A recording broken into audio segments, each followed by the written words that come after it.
오늘 창세기 34번째 말씀, 창세기 18장 1절에서 15절을 우리 함께 교독하겠습니다. 1절입니다.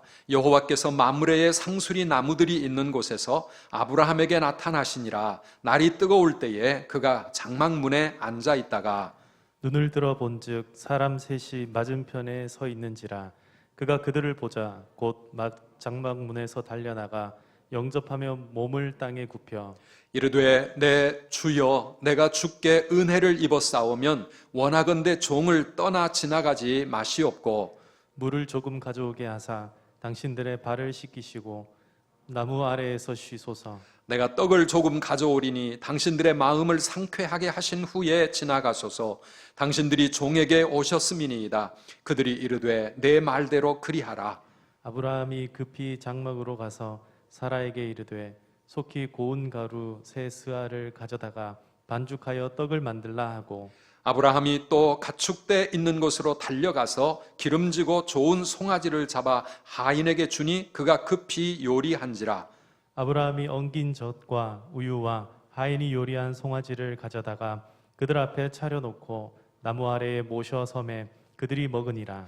그들이 아브라함에게 이르되 내 아내 사라가 어디 있느냐? 대답하되 장막에 있나이다.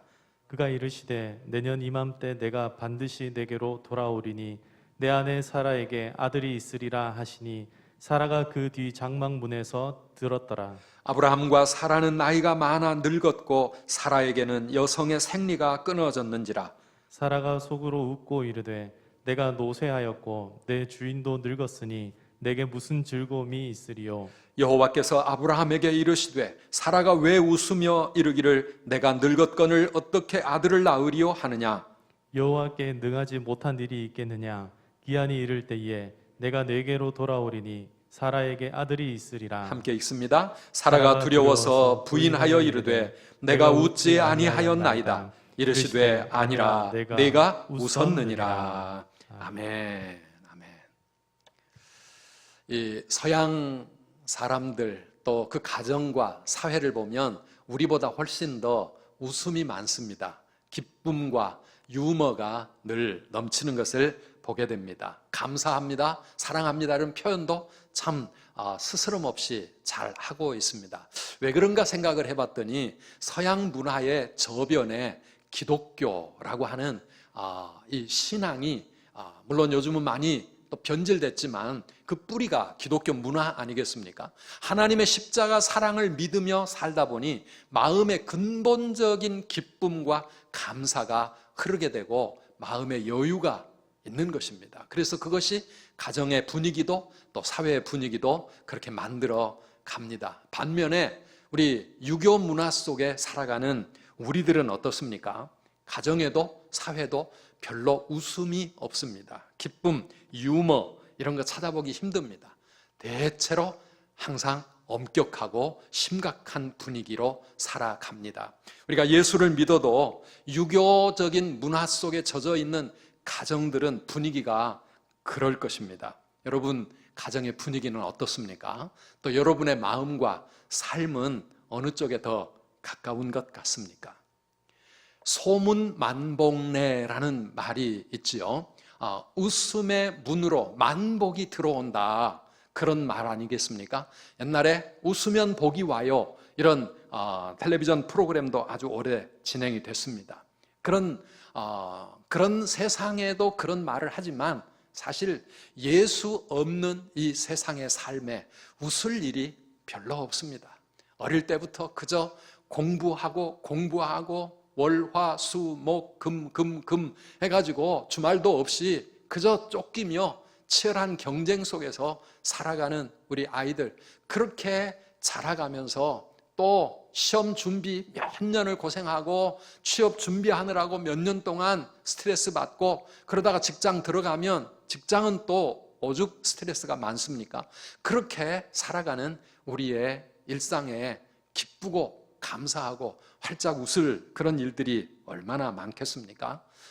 요즘은 특별히 코로나 때문에 더 우울해졌습니다. 그래서 코로나 블루, 우울증에 걸리고 또 너무 예민해지고 분노가 조절이 잘 안 되고 그렇게 살아가는 이 상황인데요. 어떻습니까? 우리 선두교회 성도님들, 예수 믿는 주님과 함께하는 우리도 그렇게 살아야 할까? 오늘 우리가 읽은 이 본문에 보면 우리 하나님은 사라를 웃게 만드셨습니다. 아브라함을 웃게 만드셨습니다. 아예 그 사라와 아브라함의 가정에 이삭이라는 아들을 안겨주셨는데, 이 이삭이라고 하는 아들의 이름이 뜻이 뭐냐 하면 웃음이라고 하는 뜻입니다. 웃음을 품고 살아가는 인생으로 그렇게 바꾸어 주셨습니다. 오늘 우리가 이 말씀을 통해서 우리 모든 성도님들이 나를 웃게 하시는 하나님, 우리를 웃게 하시고 우리에게 웃음의 보따리를 듬뿍 안겨주시는 그런 하나님을 만나시기를 주님의 이름으로 축원합니다. 우리 함께 한번 우리 마음에 새겨봅시다. 웃게 하시는 하나님, 웃게 하시는 하나님, 여러분의 인생에 웃음이 가득하기를 축복합니다. 사실 이 본문, 이 제목을 가지고 몇 년 전에 제가 설교를 했던 적이 있습니다. 제목이 좀 웃겨서 지금도 기억하고 계시는 분이 있을지 모르겠어요. 그러나 옛날 설교 재탕하는 거 아니고요, 새밥 지은 겁니다. 그래서 여러분 은혜 많이 받으시기를 축복합니다. 오늘 1절 2절 말씀 함께 읽어보실까요? 여호와께서 마므레의 상수리 나무들이 있는 곳에서 아브라함에게 나타나시니라. 날이 뜨거울 때에 그가 장막문에 앉아 있다가 눈을 들어본즉 사람 셋이 맞은편에 서 있는지라. 그가 그들을 보자 곧 장막문에서 달려나가 영접하며 몸을 땅에 굽혀. 우리를 찾아오시는 하나님을 우리는 여기서 볼 수가 있습니다.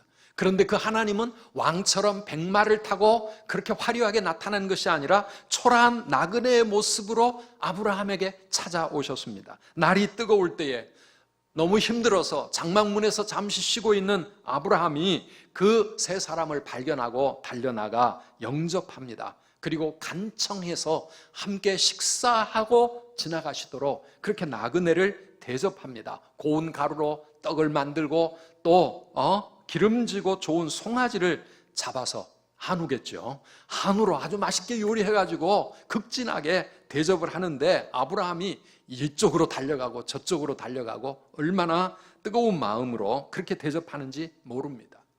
나그네인 줄 알고 고달픈 길에 잠시 쉬어가라고 그렇게 대접을 했는데 알고 보니 그 중에 한 분은 여호와 하나님이셨고 두 분은 천사들이었다고 성경이 보여주고 있습니다.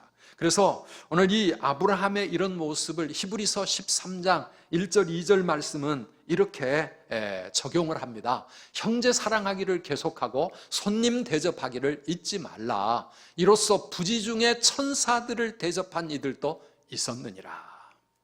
예수님께서도 마태복음 25장에 지극히 작은 자 한 사람에게 한 것이 곧 나에게 한 것이니라 그렇게 말씀하셨는데요, 그냥 무시할 수도 있는, 그냥 지나칠 수도 있는 그 작은 자 한 사람에게도 마치 하나님을 섬기듯이 주님께 하듯이 그렇게 정성을 다해 섬기라고 성경은 늘 권면하고 있는데요, 이번 주간 우리 추석을 맞이하면서 우리의 마음 가운데 또 이 말씀을 잊지 않았으면 좋겠습니다. 그런데 오늘 우리 하나님은 언제나 우리를 찾아오시는 하나님이시다. 생각지 못한 때에 생각지 못한 모습으로 우리를 찾아오시는데 오늘 이 시간 이 예배를 통해서도 하나님 우리를 찾아오실 줄 믿습니다. 인간의 몸을 입고 이 세상에 오신 예수님의 성육신 사건, 이거는 우리를 찾아오시는 하나님의 그 클라이막스라고 말할 수가 있습니다. 지금도 그 예수님 내 인생 가운데 찾아오셔서 요한계시록 3장 20절 말씀에 하는 것처럼 볼지어다 내가 문 밖에 서서 두드리노니 누구든지 내 음성을 듣고 문을 열면 내가 그에게로 들어가 그와 더불어 먹고 그는 나와 더불어 먹으리라 말씀하신 것처럼 오늘도 우리가 마음 문을 열고 예수님을 영접하면 우리 예수님은 나와 함께 먹고 마시는 축제의 삶을 내 인생 가운데 일으키신다고 약속하고 있습니다. 사랑하는 여러분, 하나님이 우리의 인생 가운데 들어오시면 놀라운 일이 일어나는 것입니다. 그래서 웃을 일이 없고 또 즐거운 마음이 없던 인생들이 웃고 기쁘고 행복한 인생으로 바뀌어지는 것입니다. 오늘 우리 선두교회 새 가족들 오셨는데요, 오늘 이 성전에서 우리 선두교회를 통해서 정말 이 주님을 만남으로 우리의 인생이 기쁨의 인생으로 그렇게 변화되시기를 축복합니다. 아브라함은 수많은 하인들을 거느린 그 당시에 거부였고 족장이었습니다. 그런데 얼마나 겸손히 이 나그네들을 대접하고 있는지요. 8절에는 음식을 차려놓고 아예 웨이터처럼 옆에 서서 섬기고 있습니다. 그런데 아브라함의 대접을 받던 이 천사가 갑자기 반전을 일으킵니다. 묻습니다. 9절에 내 아내 사라가 어디 있느냐?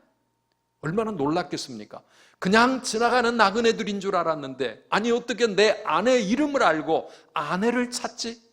그런데 이어서 하나님이 말씀하십니다. 10절입니다. 그가 이르시되 내년 이맘때 내가 반드시 내게로 돌아오리니 내 아내 사라에게 아들이 있으리라 하시니 사라가 그 뒤 장막문에서 들었더라. 내 아내 사라에게 아들이 있으리라. 이 말을 듣고 장막문에 있었던 사라가 웃습니다. 왜 웃었습니까? 11절 12절입니다. 함께 읽어보실까요? 아브라함과 사라는 나이가 많아 늙었고 사라에게는 여성의 생리가 끊어졌는지라. 사라가 속으로 웃고 이르되 내가 노쇠하였고 내 주인도 늙었으니 내게 무슨 즐거움이 있으리요. 그러면서 웃는 거예요. 이 웃음이 무슨 웃음이었겠습니까? 기쁘고 행복한 웃음이었겠습니까? 아니었습니다. 너무 기가 막히는 말, 내 나이 90이고 더 이상 아이를 낳을 수 없는데 어떻게 저런 엉뚱한 허황된 말도 안 되는 소리를 하는가? 냉소의 웃음이었습니다. 헛웃음이었겠죠. 아브라함도 사실 이 말씀 앞에 웃었거든요. 바로 앞에 17장 17절에 보면 이런 말씀이 나옵니다. 아브라함이 엎드려 웃으며 마음속으로 이르되 100세 된 사람이 어찌 자식을 낳을까? 사라는 90세니 어찌 출산하리요? 하면서 아브라함도 웃었어요. 오늘 우리는 믿는다고 하면서도 아브라함처럼 사라처럼 말씀 앞에서 야, 웃기는 말이다, 이건 있을 수 없는 말이다, 하나님 무슨 그런 말씀을 하시나, 나하고 안 맞다 하면서 냉소의 웃음이 우리 얼굴에 스며들지 모릅니다. 그런데 우리 하나님은 그 웃음을 진짜 웃음으로 바꾸시는 하나님. 그래서 아브라함에게도 사라에게도 그 가정에 우리의 인생 속에 진짜 웃음꽃이 만발하게 만드시는 하나님이신 줄 믿습니다. 창세기를 읽어가다 보면 21장 5절 6절에 드디어 이런 말씀이 나오거든요. 아브라함이 그의 아들 이삭이 그에게 태어날 때에 100세라. 사라가 이르되 하나님이 나를 웃게 하시니 듣는 자가 다 나와 함께 웃으리로다. 하나님이 나를 웃게 하시니 듣는 자가 다 나와 함께 웃으리로다. 이 웃음은, 그때의 웃음은 진짜 웃음 아니었겠습니까? 어떻게 90세 된 할머니가 아들을 낳고 100세 된 아브라함에게 아들이 태어날 수 있겠는가? 그래서 그 아이의 이름을 웃음이라고, 이삭이라고 하면서 얼마나 그 가정에 진짜 웃음꽃이 만발했겠습니까? 우리가 믿는 우리 하나님은 우리를 웃게 하시는 하나님이신 줄 믿습니다. 우리를 웃게 하시는 하나님이십니다. 왜요? 소망 없이 살아가던 사라와 같은 인생에게 웃을 일도 없고 바랄 일도 없고 모든 것 포기하고 그냥 살아가던 그 인생에게 놀라운 일을 이루시기 때문에 그렇습니다. 성경을 보십시오. 예수님 만나서 슬픔과 한숨과 탄식 속에 살던 수많은 인생들이 참된 웃음과 기쁨을 되찾은 이야기들이 성경에 가득 차 있지 않습니까? 포도주가 떨어져 잔치집이 기쁨을 잃어버렸을 때 예수님은 그 가정에, 그 집에 기쁨을 회복시켜 주셨고, 병으로 고통하며 절망하던 사람들, 귀신 들려 비참하게 살아가던 인생들 주님을 만나서 자유하게 되었고, 딸이 아파 죽어가는 가나안 여인, 돈은 많았지만 왕따 인생이 된 삭개와 같은 사람, 평생을 소경이요 거지 인생을 살던 바디메오, 살기 등등하던 사울 같은 사람, 그들이 다 예수님 만나서 그들의 인생이 기쁨이 넘치고 감사가 넘치고 웃음이 만발하는 그런 인생으로 바뀌어지지 않았습니까? 사랑하는 성도 여러분, 우리 하나님께서 여러분의 삶에도 웃음을 주시기를 축복합니다. 이미 우리에게 놀라운 웃음을 주셨지 않습니까? 죄로 인하여 절망과 탄식 속에 살던 우리를 하나님의 사랑받는 자녀로 구원해 주셔서, 그리고 광야와 같은 이 세상에서도 성령으로 우리와 함께 하셔서 우리의 갈 길을 인도해 주시고 언제나 우리에게 힘이 되시고 소망이 되시고, 주님은 나의 산성, 주님은 나의 능력, 나의 소망, 나의 힘이 되신 여호와, 우리가 그렇게 찬송하며 살아갈 수 있도록 우리의 삶의 웃음을 회복시켜 주셨습니다. 그래서 사도 바울은 감옥에 갇혀 있으면서도 우리 성도들을 향하여 빌립보 4장 4절에 주 안에서 항상 기뻐하라, 내가 다시 말하노니 기뻐하라. 바울의 가슴에 감옥에 있으면서도 기쁨이 넘쳤고, 핍박받으며 힘들게 살아가는 초대교회 성도들을 향하여 기뻐하고 또 기뻐하라고. 기독교는 기쁨의 종교인 줄 믿습니다. 우리의 가슴 속에 이 기쁨, 이 웃음이 언제나 넘쳐나야 합니다. 지금 우리 교단 총회가 계속 이어지고 있습니다. 저는 총회 시즌이 되면 8년 전 2012년 총회를 가다가 복부대동맥류라고 하는 이름도 생소했던 그 진단을 받았던 그때가 잊을 수가 없습니다. 복부에 있는 대동맥 직경 2cm 크기의 그 혈관이 풍선처럼 부풀어져서 이건 시한폭탄 같은 것입니다. 그러니 빨리 수술해야 합니다. 진단을 받자마자 수술 날짜를 잡아놓고 왔는데, 그때 우리 교회는 지금처럼 중직자 선출을 앞두고 기도로 준비하던 때였습니다. 제가 만약에 수술을 받고 잠시 쉬어야 된다면 이 중직자 선출을 미룰 수밖에 없게 되어 마음이 편치가 않아가지고 기도하는 가운데 진단을 받고 40일을 기다려서 결국은 중직자 선출을 마치고 그날 저녁에 우리 피택자들 함께 모여서 피택자 감사 예배를 드리고 월요일 날 입원하고 수술했습니다. 하나님께서 그때까지 나를 지켜주시고 치료해 주셨습니다. 사실 그 40여일 기다리는 시간, 예수님 광야에서 40일 금식하며 기도했던 시간만큼 저를 긴장시켰고 두려움과 또 마음 한 곳에 염려가 어쩔 수 없이 있었습니다. 그러나 그럼에도 불구하고 그 두려움이 변하여 내 기도 되었고 전날의 한숨 변하여 내 노래 되었네. 우리 살아계신 하나님을 바라보는 그 믿음 때문에 두려움을 기도로 바꾸며 한숨과 탄식과 근심과 염려를 노래로 찬송으로 바꾸어 갈 수 있는 것이, 그것이 우리 기독교요, 우리의 신앙인 줄 믿습니다. 하나님은 우리를 그렇게 회복시켜 주시고 다시 이 자리에 서서 여러분들에게 말씀 전하게 하시지 않았습니까? 고쳐주시지 않았더라도, 요즘 우리 고린도 후서의 말씀을 바로 며칠 지난주까지 묵상을 했는데요, 사도 바울은 육체의 가시 때문에 늘 그게 부담스럽고 그게 힘들어서 하나님 앞에 이거 좀 제거해 달라고 3번이나 작정 기도를 했지만 하나님은 내 은혜가 내게 족하다 하시면서 너의 약함을 통하여 내 능력이 더 나타나게 될 것이니, 하나님이 바울의 그 소원을 들어주시지 않았지만 바울은 그 하나님의 은혜를 깨달으며 그 육체의 가시를 끌어안고서도 하나님 앞에 기뻐하고 감사한다고 고백하지 않았습니까?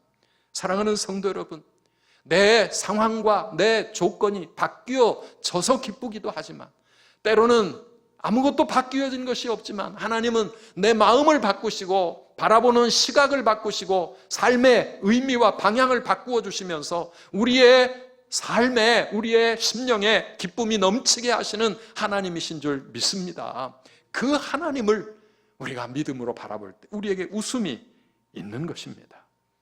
이사야 61편 61장 3절 말씀에 보면 무릇 시온에서, 시온이 어디입니까? 하나님의 성전 아닙니까? 시온에서 슬퍼하는 자에게 화관을 주어 꽃다발을 안겨주고 그 죄를 대신하여 슬픔 속에 절망 속에 잿더미에 앉아 탄식하며 울부짖는 그에게 기쁨의 기름으로 바꾸어 주시고 그 슬픔을 대신하여 찬송의 옷으로 그 근심을 대신하시고, 사랑하는 성도 여러분, 그래서 우리의 슬픔, 우리의 근심, 우리의 두려움을 기쁨과 감사와 찬송으로 바꾸시는 하나님을 찬양합니다. 그 하나님을 우리의 하나님으로 오늘 우리가 의지하고 사는 것 아니겠습니까? 우리를 웃게 하시는 그 하나님은 언약을 이루시는 분이시고 반드시 말씀대로 행하시는 분이신 줄 믿습니다.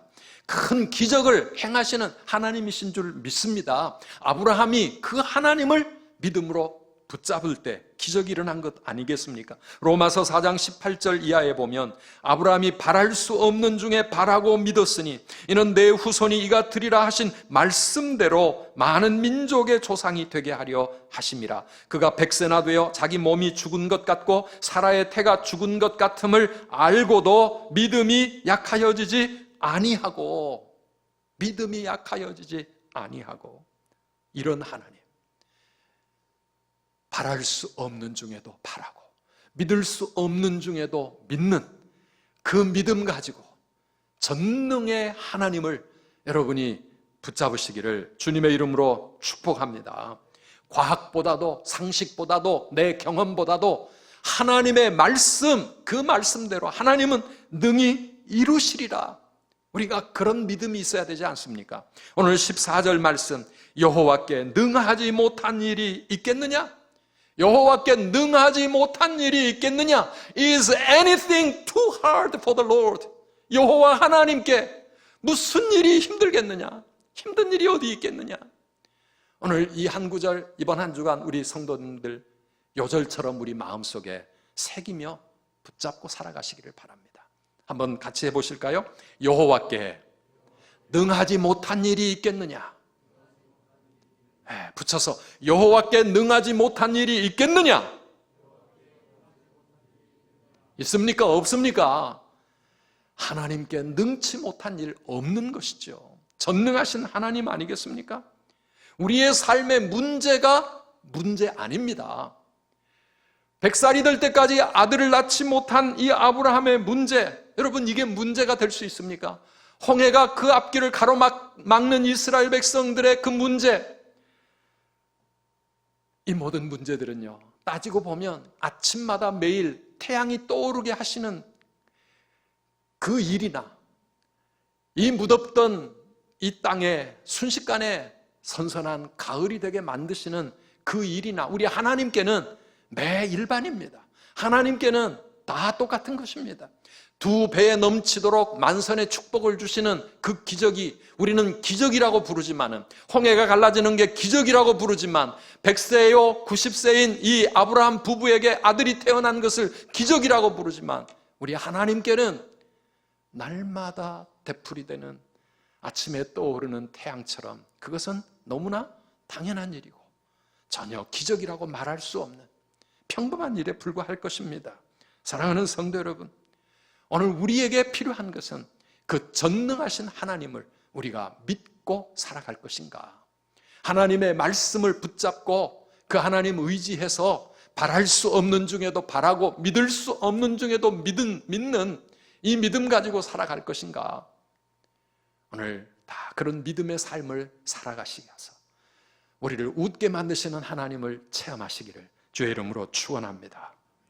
그런데 왜 하나님은 지금까지 기다리게 하셨습니까? 하나님과 함께 살아왔던 지난 24년 동안 사라의 인생은 웃지 못했습니다. 절망하고 좌절하고 기다렸다가 또 실망하고 고통의 연속이었습니다. 왜 하나님은 주실 거면서 왜 25년이나 기다리게 만드셨습니까? 모든 일에 하나님의 때가 있기 때문에 그렇습니다. 우리 하나님은 때를 따라 역사하십니다. 하시는 분이십니다. 전도서 3장 1절 말씀에 보면 범사에 기한이 있고 천하 만사가 다 때가 있나니, 영어 보니까 There's a time for everything and a season for every activity under heaven.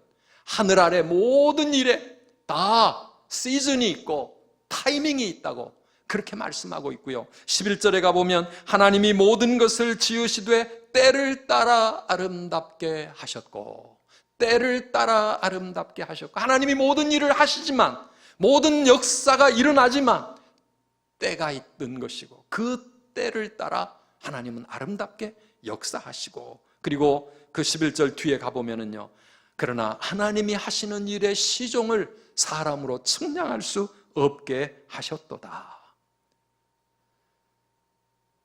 우리는 알지 못하지만, 우리는 측량할 수 없지만, 그러나 우리 하나님은 최선의 때에 응답 주시고 가장 좋은 때에 역사하시는 줄 믿으시기를 바랍니다.